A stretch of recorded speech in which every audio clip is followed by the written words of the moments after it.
Good day my dear students. मेरा ਅੱਜ ਦਾ ਲੈਕਚਰ ਦਾ ਵਿਸ਼ਾ ਹੈ 10th ਕਲਾਸ ਦਾ ਟੌਪਿਕ HTML। ਇਸ ਲੈਕਚਰ ਵਿੱਚ ਅੱਜ ਤੁਸੀਂ HTML ਬਾਰੇ ਜਾਣੋਗੇ ਅਤੇ ਜਾਣੋਗੇ ਕਿ ਕਿਸ ਤਰ੍ਹਾਂ HTML ਟੈਗਸ ਦੀ ਵਰਤੋਂ ਕਰਕੇ ਵੈਬ ਪੇजेस ਨੂੰ ਡਿਜ਼ਾਈਨ ਕੀਤਾ ਜਾਂਦਾ ਹੈ। ਸੋ ਇਹ ਵੈਬ ਡਿਜ਼ਾਈਨਿੰਗ ਦੀ ਜਸਟ ਇੱਕ ਸ਼ੁਰੂਆਤ ਹੈ। Good day my dear students.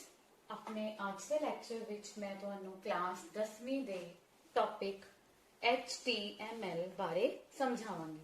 So HTML जो कि क्लास 10th दे पंजाब बोर्ड एजुकेशन बोर्ड दे सिलेबस दे अकॉर्डिंग लैसन नंबर 2 ਅਤੇ 3 ਦਾ ਮੁੱਖ ਹਿੱਸਾ ਹੈ ਅਤੇ ਪ੍ਰੈਕਟੀਕਲ ਦਾ ਵੀ ਮੇਨ ਪਾਰਟ ਹੈ।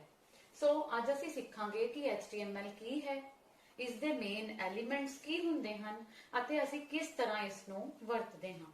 ਸੋ come to the first question ਕਿ HTML ਕੀ ਹੈ। ਤਾਂ ਇਸ ਦੇ ਜਵਾਬ ਵਿੱਚ HTML ਇੱਕ ਸਧਾਰਨ ਪ੍ਰੋਗਰਾਮਿੰਗ ਭਾਸ਼ਾ ਹੈ। HTML ਇੱਕ ਸਧਾਰਨ ਪ੍ਰੋਗਰਾਮਿੰਗ ਭਾਸ਼ਾ ਹੈ ਜਿਸ ਰਾਹੀਂ ਅਸੀਂ ਵੈਬ ਪੇजेस ਡਿਜ਼ਾਈਨ ਕਰ ਸਕਦੇ ਹਾਂ। ਸੋ HTML ਰਾਹੀਂ ਅਸੀਂ ਵੈਬ ਪੇजेस ਨੂੰ ਡਿਜ਼ਾਈਨ ਕਰਦੇ ਹਾਂ। ਹੁਣ ਵੈਬ ਪੇजेस ਕੀ ਹੁੰਦੇ ਹਨ? ਇੰਟਰਨੈਟ ਦੇ ਉੱਪਰ ਨਜ਼ਰ ਆਉਂਦੇ ਪੇਜਾਂ ਨੂੰ ਵੈਬ ਪੇजेस ਕਿਹਾ ਜਾਂਦਾ ਹੈ। ਸੋ ਜਦੋਂ ਵੀ ਤੁਸੀਂ ਕੋਈ ਵੈਬਸਾਈਟ ਖੋਲ ਕੇ ਜੋ ਵੀ ਤੁਸੀਂ ਪੇजेस ਦੇਖਦੇ ਹੋ ਉਹਨਾਂ ਪੇਜਾਂ ਨੂੰ ਬੇਟਾ ਵੈਬ ਪੇਜ ਕਿਹਾ ਜਾਂਦਾ ਹੈ। ਸੋ ਵੈਬ ਪੇजेस ਨੂੰ ਬਣਾਉਣ ਲਈ ਅਸੀਂ HTML ਨਾਮ ਦੀ ਪ੍ਰੋਗਰਾਮਿੰਗ ਭਾਸ਼ਾ ਦਾ ਇਸਤੇਮਾਲ ਕਰਦੇ ਹਾਂ। ਸੋ HTML ਦਾ ਫੁੱਲ ਫਾਰਮ ਹੈ ਹਾਈਪਰ ਟੈਕਸਟ ਮਾਰਕਅਪ ਲੈਂਗੁਏਜ। ਇਸ ਨਾਮ ਨੂੰ ਬੇਟਾ ਸਮਝਣ ਦੀ ਲੋੜ ਹੈ। ਕੀ ਮਤਲਬ ਹੈ ਹਾਈਪਰ ਟੈਕਸਟ ਮਾਰਕਅਪ ਲੈਂਗੁਏਜ ਦਾ? ਹਾਈਪਰ ਟੈਕਸਟ ਤੋਂ ਭਾਵ ਹੈ ਉਹ ਟੈਕਸਟ ਜਾਂ ਤਸਵੀਰ ਜਾਂ ਕੋਈ ਵੀ ਗ੍ਰਾਫਿਕ, ਕੋਈ ਵੀ ਉਹ ਚੀਜ਼ ਜਿਸ ਉੱਪਰ ਕਲਿੱਕ ਕਰਕੇ ਕੋਈ ਦੂਸਰਾ ਨਵਾਂ ਪੇਜ ਖੁੱਲ ਜਾਵੇ ਉਸ ਨੂੰ ਹਾਈਪਰ ਟੈਕਸਟ ਕਿਹਾ ਜਾਂਦਾ ਹੈ। ਤੁਸੀਂ ਮੋਸਟਲੀ ਦੇਖਿਆ ਹੋਵੇਗਾ ਇੰਟਰਨੈਟ ਤੇ ਕੁਝ ਇਸ ਤਰ੍ਹਾਂ ਦੇ ਟੈਕਸਟ ਹੁੰਦੇ ਹਨ ਜਿਹਦੇ ਤੇ ਮਾਊਸ ਲੈ ਜਾਂਦਿਆਂ ਹੀ ਕੁਝ ਹੈਂਡ ਦੇ ਟਾਈਪ ਦਾ ਕਰਸਰ ਬਣ ਜਾਂਦਾ ਹੈ। ਉਸ ਤੇ ਕਲਿੱਕ ਕਰਕੇ ਉਹ ਵਾਲਾ ਵੈਬ ਪੇਜ ਖਤਮ ਹੋ ਕੇ ਅਸੀਂ ਕਿਸੇ ਦੂਸਰੇ ਵੈਬ ਪੇਜ ਤੇ ਪਹੁੰਚ ਜਾਂਦੇ ਹਾਂ। ਤਾਂ ਇਸ ਤਕਨੀਕ ਨੂੰ ਹਾਈਪਰ ਟੈਕਸਟ ਕਿਹਾ ਜਾਂਦਾ ਹੈ। ਇੱਕ ਜਗ੍ਹਾ ਤੇ ਕਲਿੱਕ ਕਰਕੇ, ਇੱਕ ਟੈਕਸਟ ਤੇ ਕਲਿੱਕ ਕਰਕੇ ਅਸੀਂ ਇੰਟਰਨੈਟ ਦੇ ਉੱਪਰ ਇੱਕ ਪੇਜ ਤੋਂ ਦੂਜੇ ਪੇਜ ਵਿੱਚ ਮੂਵ ਕਰ ਸਕਦੇ ਹਾਂ। ਤਾਂ ਇਸ ਟੈਕਨੀਕ ਨੂੰ ਹਾਈਪਰ ਟੈਕਸਟ ਕਿਹਾ ਜਾਂਦਾ ਹੈ। HTML ਭਾਸ਼ਾ ਇਸ ਟੈਕਨੀਕ ਦਾ ਇਸਤੇਮਾਲ ਕਰਦੀ ਹੈ ਵੈਬ ਪੇजेस ਨੂੰ ਬਣਾਉਣ ਲਈ। ਮਾਰਕਅਪ ਦਾ ਕੀ ਮਤਲਬ ਹੈ? ਮਾਰਕਅਪ ਦਾ ਮਤਲਬ ਹੁੰਦਾ ਹੈ ਟੈਗਸ। ਸੋ HTML ਕੁਝ ਟੈਗਸ ਦੀ ਵਰਤੋਂ ਕਰਕੇ ਵੈਬ ਪੇजेस ਨੂੰ ਬਣਾਉਂਦਾ ਹੈ। ਮਾਰਕਅਪ ਜੋ ਹੁੰਦੇ ਹਨ ਇਹ ਕੁਝ ਕੋਡਸ ਹੁੰਦੇ ਹਨ ਜੋ ਕਿ HTML ਭਾਸ਼ਾ ਵਿੱਚ ਵਰਤੇ ਜਾਂਦੇ ਹਨ। ਇਹ ਕੋਡਸ, ਇਹ ਮਾਰਕਅਪਸ ਇਹ ਡਿਸਾਈਡ ਕਰਦੇ ਹਨ ਕਿ ਤੁਹਾਡਾ ਜਿਹੜਾ ਪੇਜ ਇੰਟਰਨੈਟ ਤੇ ਨਜ਼ਰ ਆਵੇਗਾ, ਜਿਸ ਨੂੰ ਤੁਸੀਂ ਵੈਬ ਪੇਜ ਕਹਿੰਦੇ ਹੋ, ਉਸ ਉੱਪਰ ਕਿਹੜੀ ਚੀਜ਼ ਕਿਸ ਤਰ੍ਹਾਂ ਨਜ਼ਰ ਆਵੇਗੀ। ਸੋ ਜੋ ਮਾਰਕਅਪਸ ਹੁੰਦੇ ਹਨ, ਟੈਗਸ ਹੁੰਦੇ ਹਨ, ਇਹ HTML ਭਾਸ਼ਾ ਦੇ ਮੇਨ ਐਲੀਮੈਂਟਸ ਹਨ। ਇਹੀ ਪੂਰੇ ਵੈਬ ਪੇਜ ਦੀ ਦਿੱਖ ਨੂੰ ਕੰਟਰੋਲ ਕਰਦੇ ਹਨ। ਲੈਂਗੁਏਜ ਇੱਕ ਭਾਸ਼ਾ ਹੁੰਦੀ ਹੈ ਜਿਸ ਵਿੱਚ ਅਸੀਂ ਕੰਪਿਊਟਰ ਤੇ ਆਸਾਨ ਭਾਸ਼ਾ ਵਿੱਚ ਕੋਡ ਲਿਖ ਕੇ ਕੋਈ ਸੌਫਟਵੇਅਰ ਜਾਂ ਐਪਸ ਦਾ ਡਿਵੈਲਪਮੈਂਟ ਕਰਦੇ ਹਾਂ। ਸੋ ਤੁਸੀਂ ਸਮਝ ਗਏ ਕਿ HTML hyper text markup language ਹੈ ਜਿਸ ਦੀ ਵਰਤੋਂ ਕਰਕੇ ਅਸੀਂ ਵੈਬ ਪੇजेस ਦਾ ਨਿਰਮਾਣ ਕਰਦੇ ਹਾਂ। ਸੋ ਬੇਟਾ ਫਰਸਟ ਪ੍ਰਸ਼ਨ ਤੁਹਾਡਾ ਕੰਪਲੀਟ ਹੁੰਦਾ ਹੈ ਕਿ HTML ਕੀ ਹੈ। HTML ਇੱਕ ਸਧਾਰਨ ਪ੍ਰੋਗਰਾਮਿੰਗ ਭਾਸ਼ਾ ਹੁੰਦੀ ਹੈ ਜਿਸ ਨੂੰ ਵੈਬ ਪੇजेस ਬਣਾਉਣ ਲਈ ਵਰਤਿਆ ਜਾਂਦਾ ਹੈ। ਇਸ ਦਾ ਪੂਰਾ ਰੂਪ ਹੈ ਹਾਈਪਰ ਟੈਕਸਟ ਮਾਰਕਅਪ ਲੈਂਗੁਏਜ। ਹੁਣ ਵਾਰੀ ਆਉਂਦੀ ਹੈ ਕਿ ਟੈਗਸ ਕੀ ਹੁੰਦੇ ਹਨ। ਸੋ ਬੇਟਾ ਟੈਗਸ ਜੋ ਕਿ ਮੈਂ ਤੁਹਾਨੂੰ ਪਹਿਲੇ ਹੀ ਦੱਸ ਆਈ ਹਾਂ ਕਿ ਟੈਗਸ ਜੋ ਹਨ ਉਹ HTML ਭਾਸ਼ਾ ਦੇ ਮੇਨ ਐਲੀਮੈਂਟਸ ਹੁੰਦੇ ਹਨ। ਮੇਨ ਐਲੀਮੈਂਟਸ, ਮੁੱਖ ਐਲੀਮੈਂਟਸ ਹੁੰਦੇ ਹਨ। ਪੂਰੀ HTML ਭਾਸ਼ਾ ਇਹਨਾਂ ਟੈਗਸ ਦੇ ਉੱਪਰ ਹੀ ਡਿਪੈਂਡ ਕਰਦੀ ਹੈ। ਸੋ ਟੈਗ ਦੀ ਨਿਸ਼ਾਨੀ ਹੈ ਕਿ ਉਸ ਨੂੰ ਲੈਸ ਦੈਨ ਅਤੇ ਇਕੁਅਲ ਟੂ ਦਾ ਸਾਈਨ, ਜਿਸ ਨੂੰ ਕਿ ਅਸੀਂ ਐਂਗਲ ਬ੍ਰੈਕਟਸ ਕਹਿੰਦੇ ਹਾਂ, ਇਸ ਵਿੱਚ ਲਿਖੇ ਜਾਂਦੇ ਹਨ। ਸੋ ਐਂਗਲ ਬ੍ਰੈਕਟਸ ਦੇ ਅੰਦਰ ਅਸੀਂ ਟੈਗ ਲਿਖਦੇ ਹਾਂ। ਉਹ ਟੈਗ ਡਿਸਾਈਡ ਕਰਦਾ ਹੈ ਕਿ ਵੈਬ ਪੇਜ ਤੇ ਕਿਹੜੀ ਚੀਜ਼ ਕਿਸ ਤਰ੍ਹਾਂ ਬਣੇਗੀ। ਉਦਾਹਰਨ ਦੇ ਤੌਰ ਤੇ ਜਿਵੇਂ ਕਿ IMG ਟੈਗ। IMG HTML ਭਾਸ਼ਾ ਦਾ ਇੱਕ ਟੈਗ ਹੈ ਜਿਸ ਦੀ ਵਰਤੋਂ ਨਾਲ ਅਸੀਂ ਆਪਣੇ ਵੈਬ ਪੇਜ ਵਿੱਚ ਤਸਵੀਰਾਂ ਲਗਾ ਸਕਦੇ ਹਾਂ। ਇਸ ਤੋਂ ਇਲਾਵਾ BR ਭਾਵ ਬ੍ਰੇਕ। BR ਇੱਕ ਟੈਗ ਹੈ ਜਿਸ ਦੀ ਵਰਤੋਂ ਨਾਲ ਅਸੀਂ ਪੈਰਾਗ੍ਰਾਫ ਲਿਖਦੇ ਟੈਕਸਟ ਲਿਖਦੇ ਇੱਕ ਨਵੀਂ ਲਾਈਨ ਵਿੱਚ ਪਹੁੰਚ ਕਰ ਸਕਦੇ ਹਾਂ। ਸੋ ਇਸ ਤਰ੍ਹਾਂ ਅਸੀਂ ਟੈਗ ਲਿਖਦੇ ਹਾਂ ਅਤੇ ਵੈਬ ਪੇਜ ਤਿਆਰ ਹੁੰਦਾ ਹੈ। ਸੋ ਤੁਸੀਂ ਸਮਝ ਗਏ ਕਿ ਟੈਗਸ ਜੋ ਹੈ ਉਹ HTML ਭਾਸ਼ਾ ਦੇ ਮੇਨ ਐਲੀਮੈਂਟਸ ਹੁੰਦੇ ਹਨ। ਇਹਨਾਂ ਨੂੰ ਕੋਡ ਦੇ ਰੂਪ ਵਿੱਚ ਲਿਖਿਆ ਜਾਂਦਾ ਹੈ। ਇਹਨਾਂ ਨੂੰ ਕੋਡ ਦੇ ਰੂਪ ਵਿੱਚ ਲਿਖਿਆ ਜਾਂਦਾ ਹੈ। ਆਓ ਇਸ ਨੂੰ ਹੋਰ ਵਧੇਰੇ ਸਮਝਦੇ ਹਾਂ। ਸੋ ਟੈਗਸ ਜੋ ਹਨ ਉਹ ਕੋਡ ਹੁੰਦੇ ਹਨ। ਇਹ ਟੈਕਸਟ ਹੁੰਦੇ ਹਨ ਭਾਵ ਅਸੀਂ ਇਹਨਾਂ ਨੂੰ ਟਾਈਪ ਕਰਦੇ ਹਾਂ। ਸੋ HTML ਇੱਕ ਟੈਕਸਟ ਬੇਸਡ ਭਾਸ਼ਾ ਵੀ ਕਹੀ ਜਾ ਸਕਦੀ ਹੈ। ਅਸੀਂ ਟੈਕਸਟ ਲਿਖਦੇ ਹਾਂ ਕਿਵੇਂ? ਸਭ ਤੋਂ ਪਹਿਲਾ ਸਟੈਪ ਹੁੰਦਾ ਹੈ ਕੋਡ ਲਿਖਣਾ। ਸੋ HTML ਨੂੰ ਲਿਖਣ ਲਈ ਤੁਸੀਂ ਕੋਡ ਲਿਖੋਗੇ। ਉਸ ਲਈ ਸਾਨੂੰ ਇੱਕ ਐਪਲੀਕੇਸ਼ਨ ਸੌਫਟਵੇਅਰ ਦੀ ਲੋੜ ਪਵੇਗੀ। ਮੋਸਟਲੀ ਅਸੀਂ ਨੋਟਪੈਡ ਦੀ ਵਰਤੋਂ ਕਰਦੇ ਹਾਂ, ਪਰ ਅਸੀਂ ਕਿਸੇ ਵੀ ਟੈਕਸਟ ਐਡੀਟਰ ਦੀ ਵਰਤੋਂ ਜੋ ਹੈ ਉਹ ਕੋਡ ਲਿਖਣ ਲਈ ਕਰ ਸਕਦੇ ਹਾਂ। ਸੋ ਕਿਸੇ ਵੀ ਟੈਕਸਟ ਐਡੀਟਰ ਜਿਵੇਂ ਕਿ ਨੋਟਪੈਡ।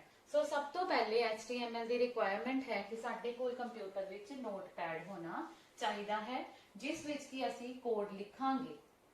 ਟੈਗਸ ਦੇ ਰੂਪ ਵਿੱਚ ਅਸੀਂ ਕੋਡ ਨੂੰ ਲਿਖਾਂਗੇ ਤੇ ਟੈਗਸ ਦੇ ਅੰਦਰ ਅਸੀਂ ਕੁਝ ਟੈਕਸਟ ਐਮਬੈਡ ਕਰਾਂਗੇ ਜੋ ਕਿ ਵੈਬ ਪੇਜ ਦੇ ਉੱਪਰ ਨਜ਼ਰ ਆਵੇਗਾ ਐਜ਼ ਐਨ ਆਬਜੈਕਟ। ਸੈਕਿੰਡ ਚੀਜ਼ ਹੈ ਕੋਡ ਨੂੰ ਸੇਵ ਕਰਨਾ। ਸੋ ਨੋਟਪੈਡ ਵਿੱਚ ਕੋਡ ਲਿਖਣ ਤੋਂ ਬਾਅਦ ਤੁਸੀਂ ਆਪਣੇ ਕੋਡ ਨੂੰ ਸੇਵ ਕਰੋਗੇ ਅਤੇ ਲਾਸਟ ਸਟੈਪ ਹੈ ਕੋਡ ਨੂੰ ਵਿਊ ਕਰਨਾ। ਸੋ ਲਾਸਟ ਸਟੈਪ ਹੈ ਕਿ ਤੁਸੀਂ ਆਪਣਾ ਵੈਬ ਬ੍ਰਾਊਜ਼ਰ ਖੋਲ ਕੇ ਦੇਖੋਗੇ ਕਿ ਜੋ ਕੋਡ ਤੁਸੀਂ ਲਿਖਿਆ ਹੈ ਉਹ ਵੈਬ ਪੇਜ ਵਿੱਚ ਕਿਸ ਤਰ੍ਹਾਂ ਨਜ਼ਰ ਆਵੇਗਾ।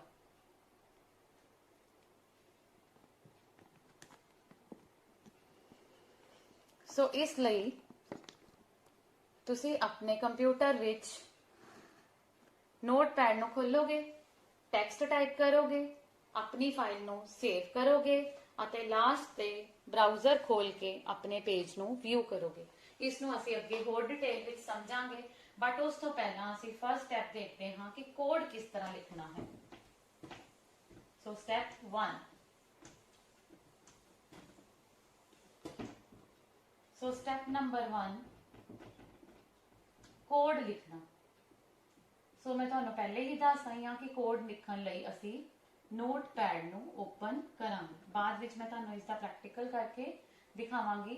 ਸੋ ਤੁਸੀਂ ਨੋਟਪੈਡ ਓਪਨ ਕਰੋਗੇ। ਇਹ ਕਿਸ ਤਰ੍ਹਾਂ ਕਰੋਗੇ?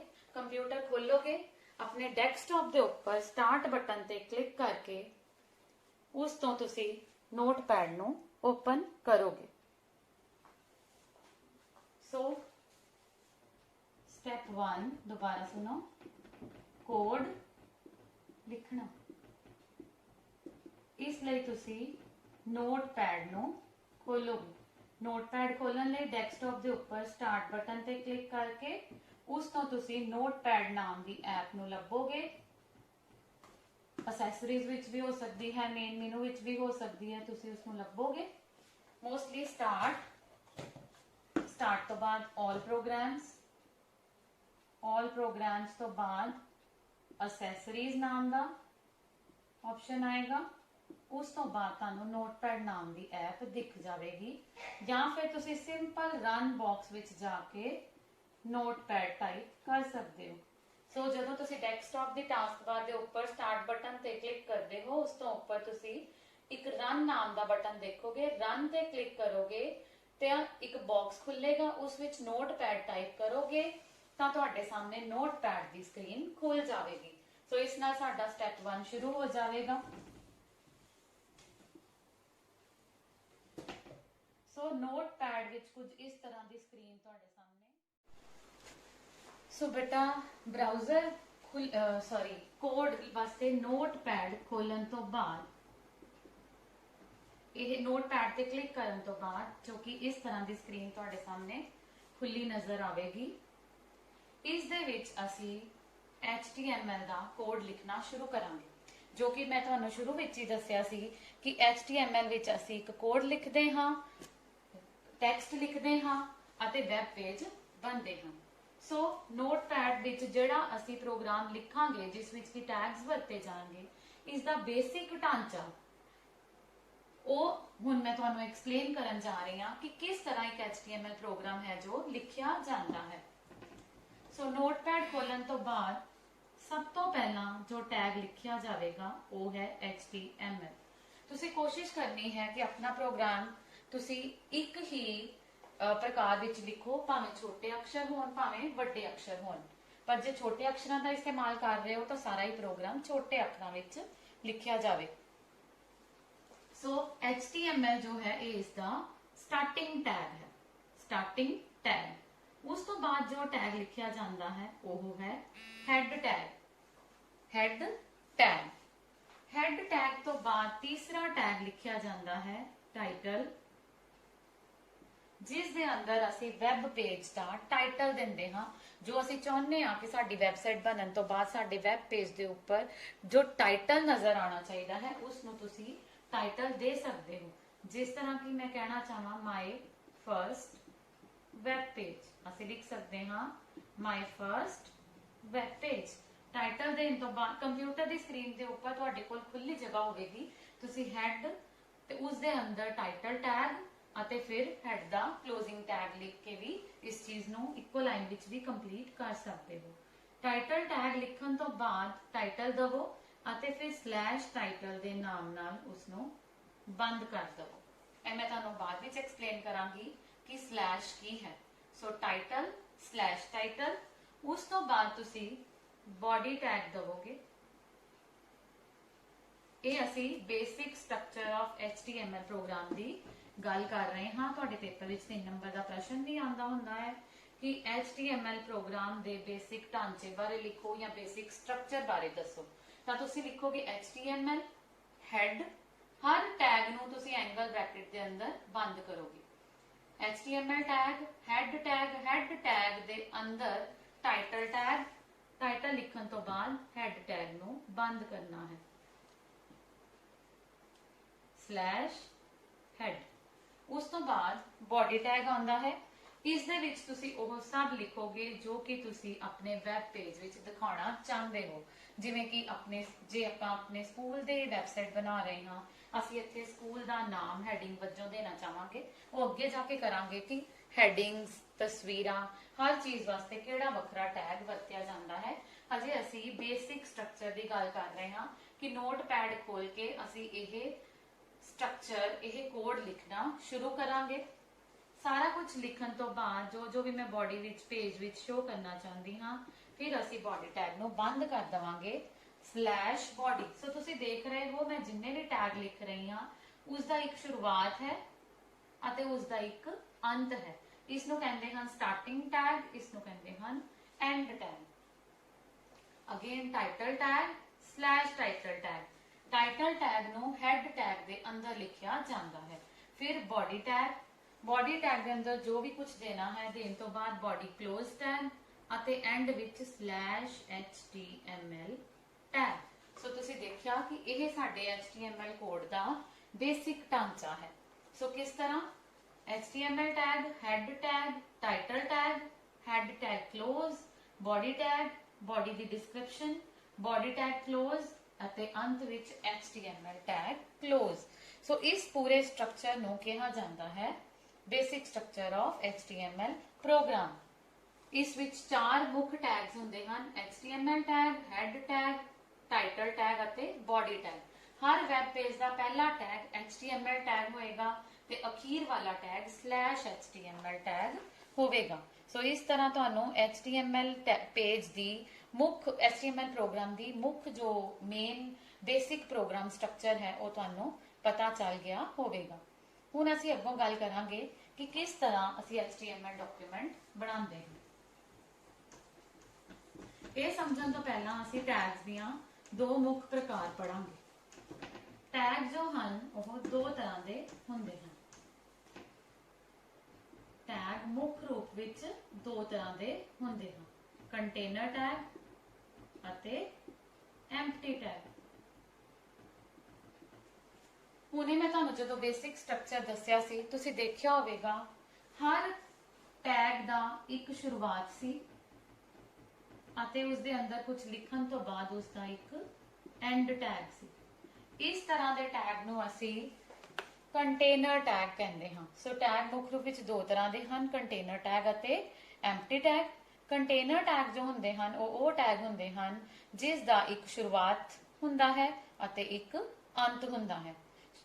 ਕੰਟੇਨਰ ਟੈਗ ਨੂੰ ਸਟਾਰਟ ਤੇ ਐਂਡ ਦੇ ਜੋੜੇ ਨਾਲ ਪਛਾਣਿਆ ਜਾਂਦਾ ਹੈ। ਸੋ ਇਸ ਨੂੰ ਪੇਅਰ ਟੈਗ ਵੀ ਕਿਹਾ ਜਾਂਦਾ ਹੈ ਕਿਉਂਕਿ ਇਸ ਵਿੱਚ ਹਰ ਟੈਗ ਦਾ ਇੱਕ ਜੋੜਾ ਹੈ। ਇਸ ਨੂੰ ਕੰਪੈਨੀਅਨ ਦਾ ਮਤਲਬ ਹੁੰਦਾ ਹੈ ਸਾਥੀ। ਇਸ ਲਈ ਕਿਉਂਕਿ ਇਸ ਦਾ ਹਰ ਇੱਕ ਦਾ ਇੱਕ ਸਾਥੀ ਹੈ ਇਸ ਨੂੰ ਕੰਪੈਨੀਅਨ ਟੈਗ ਵੀ ਕਿਹਾ ਜਾਂਦਾ ਹੈ। ਸੋ ਤੁਸੀਂ ਜਾਣ ਗਏ ਕਿ ਕੰਟੇਨਰ ਟੈਗ ਉਹ ਟੈਗ ਹੁੰਦੇ ਹਨ ਜਿਸ ਨੂੰ ਕਿ ਜੋੜੇ ਵਿੱਚ ਲਿਖਿਆ ਜਾਂਦਾ ਹੈ। ਇਸ ਦੀ ਇੱਕ ਸ਼ੁਰੂਆਤ ਹੁੰਦੀ ਹੈ ਅਤੇ ਇਸ ਦਾ ਇੱਕ ਅੰਤ ਹੁੰਦਾ ਹੈ। ਅਜਿਹੇ ਟੈਗ ਜਿਨ੍ਹਾਂ ਦਾ ਕਿ ਸਟਾਰਟਿੰਗ ਅਤੇ ਐਂਡਿੰਗ ਦੋ ਟੈਗ ਹੁੰਦੇ ਹਨ ਉਹਨਾਂ ਨੂੰ ਪੇਅਰ ਟੈਗ, ਕੰਟੇਨਰ ਟੈਗ ਜਾਂ ਫਿਰ ਕੰਪੈਨੀਅਨ ਟੈਗ ਵੀ ਕਿਹਾ ਜਾਂਦਾ ਹੈ। ਦੂਸਰੇ ਤਰ੍ਹਾਂ ਦੇ ਟੈਗਸ ਹੁੰਦੇ ਹਨ ਐਮਪਟੀ ਟੈਗ। ਇਹ ਉਹ ਟੈਗ ਹੁੰਦੇ ਹਨ ਜਿਸ ਦੀ ਸ਼ੁਰੂਆਤ ਤਾਂ ਹੁੰਦੀ ਹੈ ਪਰ ਜਿਸ ਦਾ ਅੰਤ ਪੇਅਰ ਨਹੀਂ ਹੁੰਦਾ ਹੈ। ਸੋ ਅਜਿਹੇ ਐਲੀਮੈਂਟਸ ਜੋ ਕਿ ਕੇਵਲ ਬਿਗਿਨ ਹੁੰਦੇ ਹਨ ਐਂਡ ਨਹੀਂ ਹੁੰਦੇ ਹਨ ਇਹਨਾਂ ਨੂੰ ਐਮਪਟੀ ਟੈਗ ਕਿਹਾ ਜਾਂਦਾ ਹੈ। ਇਹਨਾਂ ਨੂੰ void ਟੈਗ ਵੀ ਕਿਹਾ ਜਾਂਦਾ ਹੈ, ਐਮਪਟੀ ਜਾਂ void। ਸੋ ਬੇਟਾ ਤੁਹਾਨੂੰ ਟੈਗਸ ਦੀਆਂ ਦੋ ਕਿਸਮਾਂ ਸਮਝ ਆ ਗਈਆਂ ਹੋਣਗੀਆਂ। ਐਮਪਟੀ ਟੈਗ ਦੀ ਇੱਕ ਉਦਾਹਰਨ ਕਰਦੇ ਹਾਂ, br ਟੈਗ। br ਇੱਕ ਅਜਿਹਾ ਟੈਗ ਹੈ ਜਿਸ ਨੂੰ ਕੇਵਲ ਸ਼ੁਰੂ ਕਰਨਾ ਹੁੰਦਾ ਹੈ ਲੇਕਿਨ ਇਸ ਦਾ ਕੋਈ ਅੰਤ ਨਹੀਂ ਹੁੰਦਾ। ਇਸ ਟੈਗ ਨਾਲ ਅਸੀਂ ਆਪਣੇ ਡਾਕੂਮੈਂਟ ਵਿੱਚ ਜੋ ਵੀ ਟਾਈਪ ਕਰ ਰਹੇ ਹਾਂ ਉਸ ਦੇ ਨਾਲ ਅਸੀਂ ਅਗਲੀ ਲਾਈਨ ਵਿੱਚ ਪਹੁੰਚ ਜਾਂਦੇ ਹਾਂ। ਸੋ ਕੰਪੈਨੀਅਨ ਟੈਗ ਦੀ ਵੀ ਇੱਕ ਐਗਜ਼ਾਮਪਲ ਅਸੀਂ ਕਰ ਲਈ HTML/HTML। ਸੋ ਜਿੰਨੇ ਵੀ ਟੈਗਸ ਜੋੜੇ ਵਿੱਚ ਹੋਣਗੇ ਕੰਟੇਨਰ ਟੈਗ ਹੋਣਗੇ ਅਤੇ ਜਿੰਨੇ ਵੀ ਟੈਗ ਜੋ ਹਨ ਜਿਨ੍ਹਾਂ ਦਾ ਸਲੈਸ਼ ਵਾਲਾ ਜੋੜਾ ਐਂਡ ਪੇਅਰ ਨਹੀਂ ਹੋਵੇਗਾ ਉਹਨਾਂ ਨੂੰ ਐਮਪਟੀ ਟੈਗ, void ਟੈਗ ਜਾਂ ਫਿਰ ਸਿੰਗੂਲਰ ਟੈਗ ਵੀ ਕਿਹਾ ਜਾ ਸਕੇਗਾ। So container tag, pair tag, companion tag ਇੱਕੋ ਚੀਜ਼ ਹੈ। ਐਮਪਟੀ ਟੈਗ, void ਟੈਗ ਅਤੇ ਸਿੰਗੂਲਰ ਟੈਗ ਇੱਕ ਹੀ ਚੀਜ਼ ਦੇ ਦੋ ਨਾਮ ਹਨ। ਸੋ ਹੁਣ ਤੁਹਾਨੂੰ HTML ਟੈਗਸ ਦੀਆਂ ਦੋ ਕਿਸਮਾਂ ਅਤੇ ਉਹਨਾਂ ਦੇ ਅੰਤਰ ਬਾਰੇ ਅੱਛੀ ਤਰ੍ਹਾਂ ਪਤਾ ਲੱਗ ਗਿਆ ਹੋਵੇਗਾ। ਸੋ ਇੱਕ ਵਾਰੀ ਫਿਰ ਤੋਂ ਰੀਕੈਪੀਚੁਲੇਟ ਕਰਦੇ ਹਾਂ। ਐਮਪਟੀ ਟੈਗਸ ਦੀਆਂ ਕੁਝ ਕਿਸਮਾਂ ਹਨ ਜਿਵੇਂ ਕਿ br ਟੈਗ। ਇਸ ਤੋਂ ਇਲਾਵਾ ਇੱਕ ਹੋਰੀਜ਼ੋਨਟਲ ਲਾਈਨ ਟੈਗ ਵੀ ਹੁੰਦਾ ਹੈ, ਉਸ ਨੂੰ ਵੀ ਐਮਪਟੀ ਟੈਗ ਕਿਹਾ ਜਾਂਦਾ ਹੈ। ਪੇਅਰ ਟੈਗਸ ਦੀਆਂ ਕੁਝ ਕੰਟੇਨਰ ਟੈਗਸ ਦੀਆਂ ਕੁਝ ਕਿਸਮਾਂ ਹਨ, I tag, U tag, B tag bold ਕਰਨ ਲਈ, ਬੋਡੀ ਟੈਗ। ਸੋ ਇਹ ਸਾਰੇ ਟੈਗਸ ਅਸੀਂ ਡਿਟੇਲ ਵਿੱਚ ਅੱਗੇ ਜਾ ਕੇ ਪੜਾਂਗੇ। ਹੁਣ ਅਸੀਂ ਗੱਲ ਕਰਦੇ ਹਾਂ ਕਿ ਕਿਸ ਤਰ੍ਹਾਂ ਅਸੀਂ HTML ਕੋਡ ਲਿਖ ਕੇ ਇੱਕ ਵੈਬ ਪੇਜ ਬਣਾ ਸਕਦੇ ਹਾਂ। ਸੋ ਇੱਕ ਸਿੰਪਲ ਜਿਹਾ ਵੈਬ ਪੇਜ ਬਣਾਉਣਾ ਸਿੱਖਦੇ ਹਾਂ। ਸਭ ਤੋਂ ਪਹਿਲਾਂ ਤੁਸੀਂ ਨੋਟਪੈਡ ਖੋਲੋਗੇ। ਨੋਟਪੈਡ ਖੋਲਣ ਤੋਂ ਬਾਅਦ ਜਿਸ ਨੂੰ ਕਿ ਅਸੀਂ ਟੈਕਸਟ ਐਡੀਟਰ ਕਹਿੰਦੇ ਹਾਂ, ਖੋਲਣ ਤੋਂ ਬਾਅਦ ਤੁਸੀਂ ਕੋਡ ਲਿਖਣਾ ਸ਼ੁਰੂ ਕਰੋਗੇ HTML। ਮੈਂ ਇੱਕ ਸਧਾਰਨ ਜਿਹਾ ਵੈਬ ਪੇਜ ਬਣਾ ਕੇ ਤੁਹਾਨੂੰ ਦਿਖਾਵਾਂਗੀ ਜਿਸ ਵਿੱਚ ਤੁਸੀਂ ਸਕਰੀਨ ਦੇ ਉੱਪਰ ਆਪਣਾ ਜਾਂ ਆਪਣੇ ਸਕੂਲ ਦਾ ਨਾਮ ਲਿਖਣਾ ਸਿੱਖ ਜਾਓਗੇ। ਸੋ HTML, head, title, my first web page ਜੋ ਕਿ ਤੁਸੀਂ ਪ੍ਰੈਕਟਿਸ ਲਈ ਬਣਾ ਰਹੇ ਹੋ, ਫਿਰ ਸਲੈਸ਼ ਟਾਈਟਲ ਅਤੇ ਸਲੈਸ਼ ਹੈਡ। ਇਸ ਤੋਂ ਬਾਅਦ ਵਾਰੀ ਆਉਂਦੀ ਹੈ ਬੋਡੀ ਦੀ। ਬੱਚੇ ਹੁਣ ਇੱਥੇ ਇੱਕ ਧਿਆਨ ਨਾਲ ਦੇਖਣ ਵਾਲੀ ਗੱਲ ਹੈ ਕਿ ਹਰ ਟੈਗ ਦੇ ਨਾਲ ਅਸੀਂ ਇੱਕ ਐਟਰੀਬਿਊਟ ਲਗਾ ਸਕਦੇ ਹਾਂ ਜਿਸ ਦੇ ਨਾਲ ਅਸੀਂ ਉਸ ਆਬਜੈਕਟ ਦੇ ਫੀਚਰਸ ਨੂੰ ਬਦਲ ਸਕਦੇ ਹਾਂ। ਜਿਵੇਂ ਕਿ ਬਾਡੀ ਤੋਂ ਭਾਵ ਹੈ ਵੈਬ ਪੇਜ ਦਾ ਮੇਨ ਹਿੱਸਾ, ਉਸ ਦੀ ਅਸੀਂ ਬੈਕਗ੍ਰਾਉਂਡ ਦੇ ਕਲਰ ਬਦਲਣ ਦੀ ਗੱਲ ਕਰੀਏ ਤਾਂ ਸਾਡੇ ਕੋਲ ਇੱਕ ਟੈਗ ਐਟਰੀਬਿਊਟ ਹੈ, ਬਾਡੀ ਟੈਗ ਦਾ ਇੱਕ ਐਟਰੀਬਿਊਟ ਹੈ bg ਕਲਰ। ਜੇ ਅਸੀਂ ਇਸ ਨੂੰ ਕੋਈ ਵੈਲਿਊ ਦੇ ਦਈਏ ਤਾਂ ਕੱਲਾ ਬਾਡੀ ਟੈਗ ਲਿਖਣ ਦੀ ਬਜਾਏ ਜੇ ਮੈਂ ਬਾਡੀ ਟੈਗ ਦੇ ਅੰਦਰ bg colour equal to green ਲਿਖ ਦਵਾਂਗੀ ਤਾਂ ਸਾਡਾ ਪੇਜ ਵਾਈਟ ਦੀ ਜਗ੍ਹਾ ਗ੍ਰੀਨ ਅਪੀਅਰ ਹੋਵੇਗਾ। ਉਸ ਤੋਂ ਬਾਅਦ ਤੁਸੀਂ ਇਸ ਦੇ ਅੰਦਰ ਹੈਡਿੰਗ ਦੇ ਤੌਰ ਤੇ ਸਕੂਲ ਦਾ ਨਾਮ ਲਿਖਣਾ ਚਾਹੁੰਦੇ ਹੋ। ਮੰਨ ਲਓ ਮੇਰੇ ਸਕੂਲ ਦਾ ਨਾਮ ਹੈ GGSS smart school mall road Amritsar. ਸੋ ਇਸ ਤਰ੍ਹਾਂ ਲਿਖ ਕੇ /h1 ਦਾ ਐਂਡ ਟੈਗ ਇਹਨਾਂ ਲਿਖ ਕੇ ਤੁਸੀਂ ਇਸ ਨੂੰ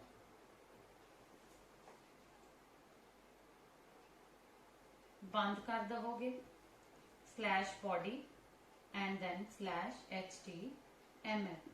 ਸੋ ਇਹ ਹੈ HTML ਕੋਡ ਜਿਸ ਰਾਹੀਂ ਤੁਸੀਂ ਆਪਣੇ ਸਕੂਲ ਦਾ ਨਾਮ ਵੈਬ ਪੇਜ ਦੇ ਵਿੱਚ ਹੈਡਿੰਗ ਦੇ ਰੂਪ ਵਿੱਚ ਦੇ ਸਕਦੇ ਹੋ। ਉਸੇ ਬੇਸਿਕ ਸਟਰਕਚਰ ਨੂੰ ਯੂਜ਼ ਕਰਕੇ ਅਸੀਂ ਬਾਡੀ ਵਿੱਚ ਸਿਰਫ ਹੈਡਿੰਗ ਦੇ ਰੂਪ ਵਿੱਚ ਤੁਹਾਡਾ ਸਕੂਲ ਦਾ ਨਾਮ ਲਿਖਿਆ ਹੈ। ਇਸ ਤੋਂ ਇਲਾਵਾ ਹੋਰ ਟੈਗ ਯੂਜ਼ ਕਰਕੇ ਅਸੀਂ ਉਸ ਪੇਜ ਵਿੱਚ ਸਕੂਲ ਦੀ ਤਸਵੀਰ ਜਾਂ ਹੋਰ ਵੀ ਕੋਈ ਲਿਸਟਾਂ ਆਦਿ ਵੀ ਐਡ ਕਰ ਸਕਦੇ ਹਾਂ। ਹਰ ਵੱਖਰਾ ਐਲੀਮੈਂਟ ਬਣਾਉਣ ਲਈ, ਵੱਖਰਾ ਆਬਜੈਕਟ ਬਣਾਉਣ ਲਈ ਵੱਖਰੇ ਟੈਗਸ ਹੋਣਗੇ ਜੋ ਮੈਂ ਅੱਗੇ ਜਾ ਕੇ ਐਕਸਪਲੇਨ ਕਰਾਂਗੀ।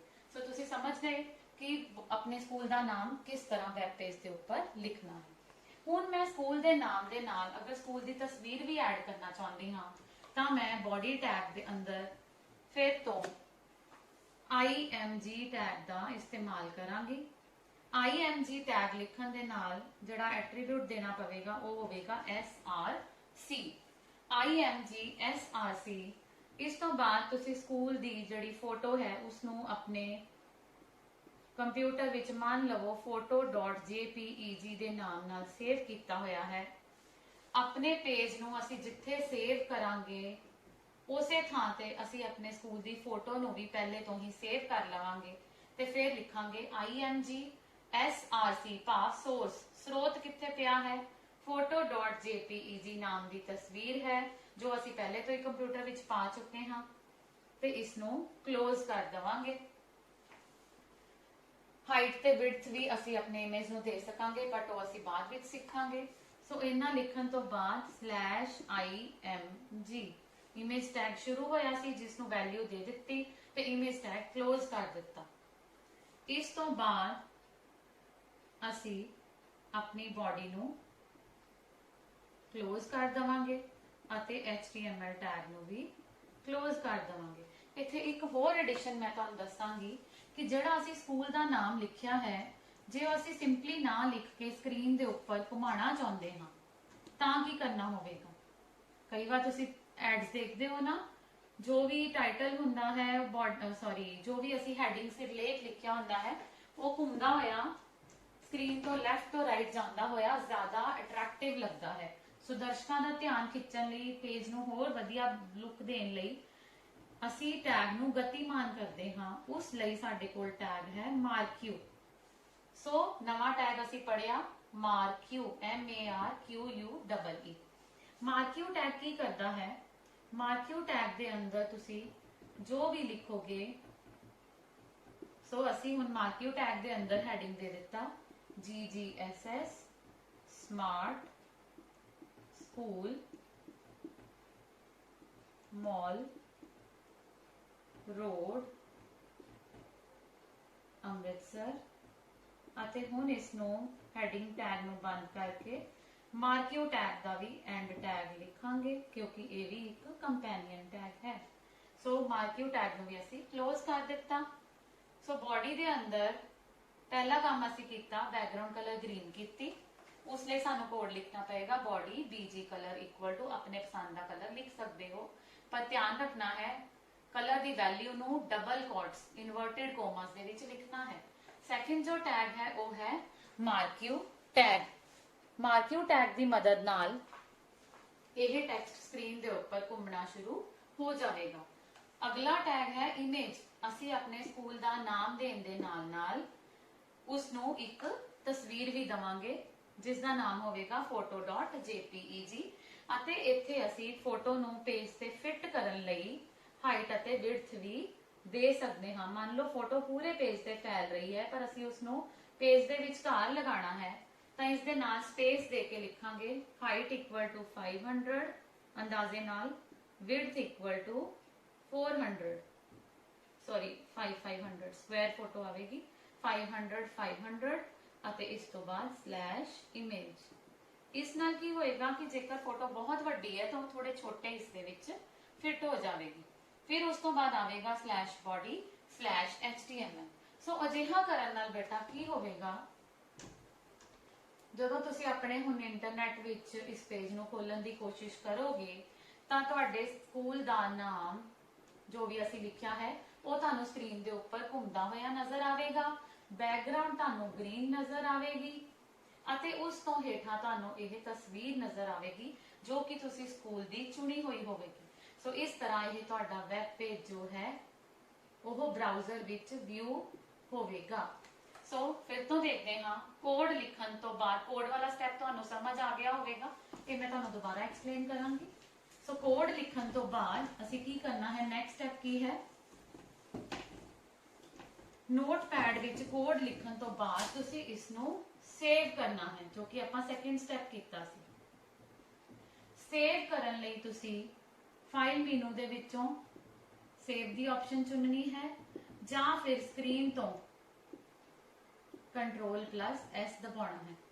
ਸੋ ਆਪਣੇ ਪੇਜ ਨੂੰ ਹੁਣ ਤੁਸੀਂ ਸੇਵ ਕਰਨਾ ਹੈ। ਸੇਵ ਕਰਨ ਵੇਲੇ ਤੁਸੀਂ ਜਦੋਂ ਸੇਵ ਐਜ਼ ਜਾਂ ਸੇਵ ਕਲਿੱਕ ਕਰੋਗੇ ਇੱਕ ਗੈਲਰੀ ਖੁੱਲ ਜਾਏਗੀ, ਉਸ ਤੋਂ ਲੋਕੇਸ਼ਨ ਵਗੈਰਾ ਚੁਣ ਕੇ ਫਾਈਲ ਨੇਮ ਬਾਕਸ ਵਿੱਚ ਤੁਸੀਂ ਇਸ ਵੈਬ ਪੇਜ ਨੂੰ ਸੇਵ ਕਰੋਗੇ। ਹੁਣ ਨਾਮ ਦੇਣ ਵੇਲੇ ਧਿਆਨ ਰੱਖਣ ਦਾ ਪੁਆਇੰਟ ਹੈ ਕਿ ਉਸ ਨਾਮ ਦੇ ਪਿੱਛੇ ਜੋ ਵੀ ਉਸਦਾ ਨਾਮ ਦਵੋਗੇ ਪੇਜ 1 ਉਸ ਦੇ ਪਿੱਛੇ .html ਲਗਾਉਣਾ ਬਹੁਤ ਜ਼ਰੂਰੀ ਹੈ। ਸੋ .html ਸੇਵ ਕਰਦੇ ਵਕਤ ਜੋ ਇੰਪੋਰਟੈਂਟ ਚੀਜ਼ ਦਾ ਧਿਆਨ ਰੱਖਣਾ ਹੈ, ਪੇਜ ਦਾ ਨਾਮ ਦੇਣ ਦੇ ਨਾਲ ਉਸ ਦੇ ਪਿੱਛੇ .html ਵੀ ਹੋਣਾ ਚਾਹੀਦਾ ਹੈ। ਸੋ .html ਤੁਹਾਡਾ ਪੇਜ 1.html ਦੇ ਨਾਮ ਨਾਲ ਸੇਵ ਹੋ ਗਿਆ। ਮੰਨ ਲਓ ਤੁਸੀਂ ਇੱਥੋਂ ਡੈਸਕਟਾਪ ਚੁਣਿਆ ਤੇ ਡੈਸਕਟਾਪ ਦੇ ਉੱਪਰ ਇੱਕ ਫੋਲਡਰ ਬਣਾ ਲਿਆ ਆਪਣੇ ਨਾਮ ਦਾ, ਮੰਨ ਲਓ 10th B ਨਾਮ ਦਾ ਫੋਲਡਰ ਬਣਾ ਲਿਆ, ਤੁਹਾਡੀ ਕਲਾਸ ਮੰਨ ਲਓ 10th B ਹੈ। ਡੈਸਕਟਾਪ ਦੇ ਉੱਪਰ 10th B ਦਾ ਫੋਲਡਰ ਬਣਾਇਆ, ਫਿਰ ਉਸ ਨੂੰ ਖੋਲਿਆ ਅਤੇ ਉਸ ਦੇ ਵਿੱਚ ਪੇਜ 1.html ਨਾਮ ਦਾ ਜੋ ਡਾਕੂਮੈਂਟ ਹੈ ਉਹ ਤੁਸੀਂ ਹੁਣ ਸੇਵ ਕਰ ਲਿਆ। ਜੋ ਪੂਰਾ ਡਾਕੂਮੈਂਟ ਤੁਸੀਂ ਲਿਖਿਆ ਸੀ ਤੁਹਾਡਾ ਪੇਜ 1.html ਦੇ ਨਾਮ ਨਾਲ ਸੇਵ ਹੋ ਗਿਆ। ਸੋ ਤੁਸੀਂ ਫਸਟ ਸਟੈਪ ਕਰ ਲਿਆ, ਕੋਡ ਲਿਖ ਲਿਆ, ਨੈਕਸਟ ਸਟੈਪ ਤੁਸੀਂ ਸੇਵ ਕਰ ਲਿਆ। ਜੋ ਤੁਹਾਡਾ ਥਰਡ ਸਟੈਪ ਹੈ ਉਹ ਹੈ ਵਿਊ। ਆਪਣੇ ਪੇਜ ਨੂੰ ਹੁਣ ਬ੍ਰਾਊਜ਼ਰ ਵਿੱਚ ਵਿਊ ਕਿਵੇਂ ਕਰਨਾ ਹੈ, ਇਸ ਲਈ ਤੁਹਾਨੂੰ ਇੱਕ ਬ੍ਰਾਊਜ਼ਰ ਨਾਮ ਦੇ ਸੌਫਟਵੇਅਰ ਦੀ ਲੋੜ ਪਵੇਗੀ। ਤੁਸੀਂ ਪਹਿਲੇ ਤੋਂ ਹੀ ਕਰ ਚੁੱਕੇ ਹੋ, ਜਿਵੇਂ ਕਿ ਕ੍ਰੋਮ ਜਾਂ ਫਿਰ ਇੰਟਰਨੈਟ ਐਕਸਪਲੋਰਰ ਨਾਮ ਦਾ ਸੌਫਟਵੇਅਰ। ਇਹ ਦੋਨੋਂ ਮੇਨ ਪਪੂਲਰ ਬ੍ਰਾਊਜ਼ਰ ਹਨ। ਕਿਸੇ ਵੀ ਬ੍ਰਾਊਜ਼ਰ ਨੂੰ ਖੋਲ ਕੇ ਇਸ ਲਈ ਤੁਹਾਨੂੰ ਇੰਟਰਨੈਟ ਨਾਲ ਜੁੜੇ ਹੋਣ ਦੀ ਜ਼ਰੂਰਤ ਨਹੀਂ ਹੈ। ਸੋ ਆਪਣੇ ਬ੍ਰਾਊਜ਼ਰ ਨੂੰ ਖੋਲੋਗੇ, ਨੋਟਪੈਡ ਨੂੰ ਮਿਨੀਮਾਈਜ਼ ਕਰ ਲਵੋਗੇ। ਹੁਣ ਆਪਣੀ ਸਕਰੀਨ ਤੇ ਤੁਸੀਂ ਸਟਾਰਟ ਬਟਨ ਤੇ ਕਲਿੱਕ ਕਰਕੇ ਬ੍ਰਾਊਜ਼ਰ ਖੋਲੋਗੇ।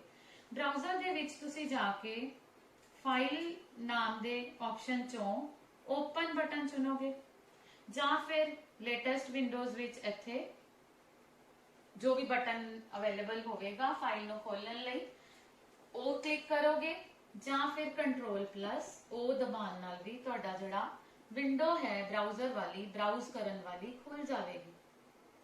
ਤੁਹਾਨੂੰ ਯਾਦ ਹੋਵੇਗਾ ਕਿ ਤੁਸੀਂ ਆਪਣਾ ਕੋਡ ਪੇਜ 1.html ਦੇ ਨਾਮ ਨਾਲ ਸੇਵ ਕੀਤਾ ਸੀ। ਸੋ ਤੁਸੀਂ ਇੱਥੋਂ ਜਿਹੜੀ ਵਿੰਡੋ ਖੁੱਲੇਗੀ ਉਸ ਵਿੱਚੋਂ ਡੈਸਕਟਾਪ ਚੁਣ ਕੇ ਡੈਸਕਟਾਪ ਦੇ ਅੰਦਰ ਤੁਸੀਂ ਫੋਲਡਰ ਬਣਾਇਆ ਸੀ, ਡੈਸਕਟਾਪ ਚੁਣੋਗੇ, ਫਿਰ 10th B ਕਲਿੱਕ ਕਰੋਗੇ। ਉਹਦੇ ਅੰਦਰ ਤੁਹਾਨੂੰ ਪੇਜ 1 ਨਾਮ ਦਾ, ਪੇਜ 1.html ਨਾਮ ਦਾ ਪੇਜ ਨਜ਼ਰ ਆ ਰਿਹਾ ਹੋਵੇਗਾ।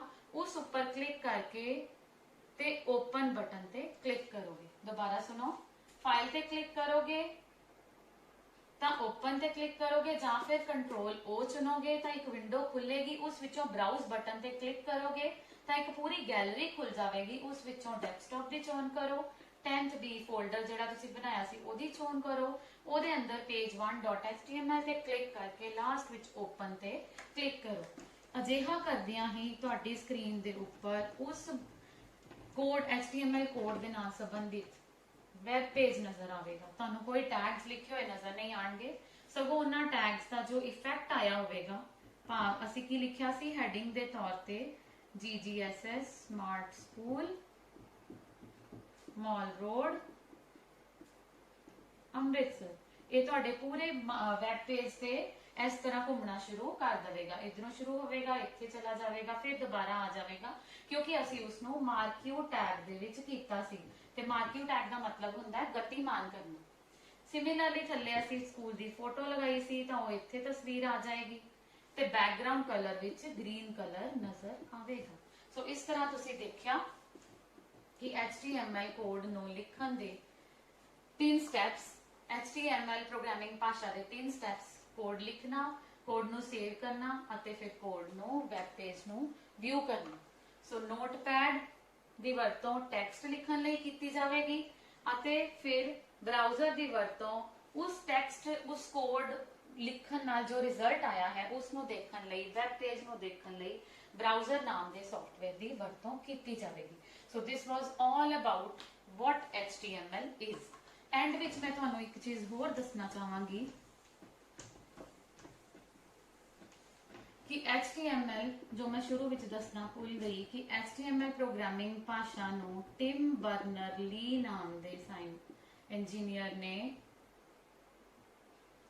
ਡਿਵੈਲਪ ਕੀਤਾ ਸੀ 1989 ਵਿੱਚ। ਸੋ ਤੁਸੀਂ ਇਹ ਕੁਐਸਚਨ ਯਾਦ ਰੱਖਣਾ ਹੈ, MCQs ਵਿੱਚ ਇਹ ਆਂਦਾ ਵੀ ਹੁੰਦਾ ਹੈ ਕਿ HTML ਜੋ ਕਿ ਅੱਜ ਇੰਨੀ ਫੇਮਸ ਪਪੂਲਰ ਭਾਸ਼ਾ ਵਜੋਂ ਮੰਨੀ ਜਾਂਦੀ ਹੈ ਵੈਬ ਪੇजेस ਨੂੰ ਡਿਜ਼ਾਈਨ ਕਰਨ ਲਈ, ਜੋ ਕਿ ਵੈਬ ਪੇजेस ਇੰਟਰਨੈਟ ਦੀ ਜਾਨ ਹਨ, ਅੱਜ ਹਰ ਕੰਮ ਇੰਟਰਨੈਟ ਤੇ ਹੋ ਰਿਹਾ ਹੈ, ਤਾਂ ਆਖਿਰ ਉਸ ਨੂੰ ਡਿਜ਼ਾਈਨ ਕਰਨ ਲਈ ਜਿਸ ਭਾਸ਼ਾ ਦਾ ਇਸਤੇਮਾਲ ਕੀਤਾ ਜਾਂਦਾ ਹੈ ਉਸ ਨੂੰ ਕਿਸਨੇ ਲੱਭਿਆ ਸੀ 1989 ਵਿੱਚ? ਟਿਮ ਬਰਨਰ-ਲੀ।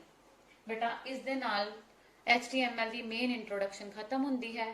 ਹੁਣ ਮੈਂ ਤੁਹਾਨੂੰ ਇਸ ਦਾ ਪ੍ਰੈਕਟੀਕਲ ਕਰਕੇ ਦਿਖਾਵਾਂਗੀ ਅਗਲੀ ਵੀਡੀਓ ਵਿੱਚ ਕਿ ਕਿਸ ਤਰ੍ਹਾਂ ਅਸੀਂ ਇੱਕ ਛੋਟਾ ਜਿਹਾ ਵੈਬ ਪੇਜ ਤਿਆਰ ਕਰ ਸਕਦੇ ਹਾਂ।